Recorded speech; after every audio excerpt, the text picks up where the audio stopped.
Hello guys, welcome back to my channel চিরঞ্জিত পূজা হল্লাসে ক্যানভাসে তোমাদের স্বাগত জানাই। তো একটা রেসিপি নিয়ে চলে এসেছি তোমাদের কাছে। তো আজকে আমি বানাবো চিংড়ি মাছ দিয়ে, পটল দিয়ে, আলু দিয়ে, লাউ শাকের ডাঁটা দিয়ে তো আমি চচ্চড়ি করবো।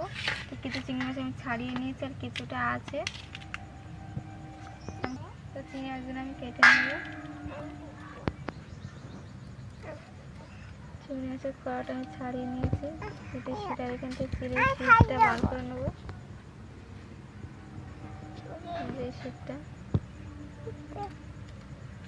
তো সবগুলো এমনিভাবে ছাড়িয়ে নেবো। তো দেখো আমার চিংড়ি মাছগুলো সব ছাড়ানো হয়ে গেছে, ভালো করে কাটা হয়ে গেছে। আমি ধুয়ে নেবো। চিংড়ি মাছ ধুয়ে নিয়েছি, এখানে আমি নুন দিয়ে দিচ্ছি, চিংড়ি মাছে হলুদ দিয়ে দিয়েছি, দিয়ে মাখিয়ে নেবো। এদিকে উনুনটা ধরে দিয়ে আমি কড়াটা বসিয়ে দিয়েছি।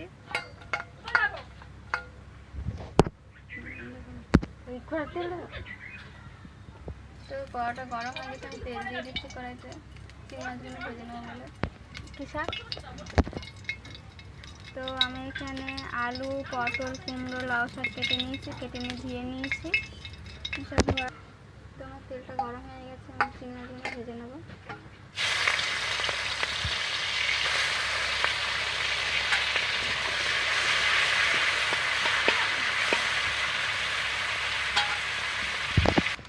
তো আমার চিংড়ি মাছগুলো ভাজা হয়ে গেছে, আমি তুলে নিচ্ছি চিংড়ি মাছগুলো।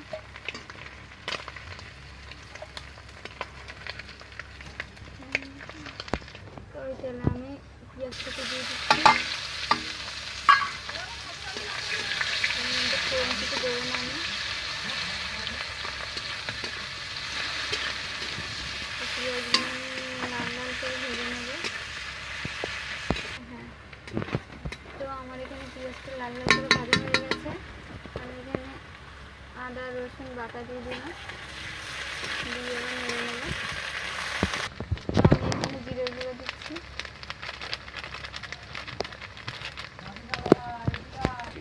তো আমি এখানে লঙ্কার গুঁড়ো দিয়ে দিচ্ছি, লাল লঙ্কার গুঁড়ো। আমি এখানে লবণ দিয়ে দিচ্ছি, আমি এখানে হলুদ গুঁড়ো দিয়ে দিচ্ছি। সব মশলাগুলো ভালো করে কষিয়ে নেবো।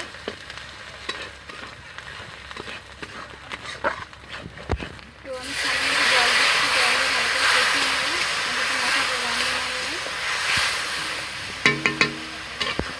তো আমার মশলাটা ভালো করে কষানো হয়ে গেছে, আমি এখানে চিংড়ি মাছ ভাজাগুলো দিয়ে দিচ্ছি, নেড়ে করে নেবো। তো আমি এখানে সবজিগুলো দিচ্ছি, কুমড়ো কাটা রয়েছে, আলু, তারপরে লাউ ডাঁটা, পটল। তো আমি এগুলো ভালো করে নেড়ে করে নেবো।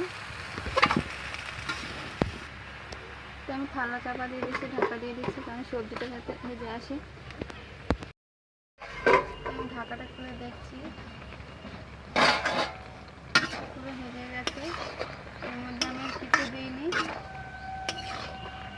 তো অনেক জল বেরিয়েছিল কুমড়ো থেকে, পটল থেকে। তো আমার প্রায় হয়ে গেছে, সব গলে গেছে, ডাঁটা গলেছে, কুমড়ো, পটল, আলু সব গলে গেছে। চাপা দিয়ে রেখেছিলাম, তার কিছুক্ষণ নেড়েছিলাম, আমি লাগিয়ে নেবো। তো আমার চিংড়ি মাছ দিয়ে, পটল দিয়ে, আলু দিয়ে, কুমড়ো দিয়ে, লাউ শাকের ডাঁটাটা হয়ে গেছে। তো আমি লাভিয়ে নিচ্ছি। তুমি লাভিয়ে নিলাম। তো তোমাদের দেখলে কীভাবে চাকরিটা বানালাম। তো তোমার যদি ভালো লেগে থাকে লাইক, কমেন্ট, শেয়ার, সাবস্ক্রাইব করে আজকে পর্যন্ত টাটা।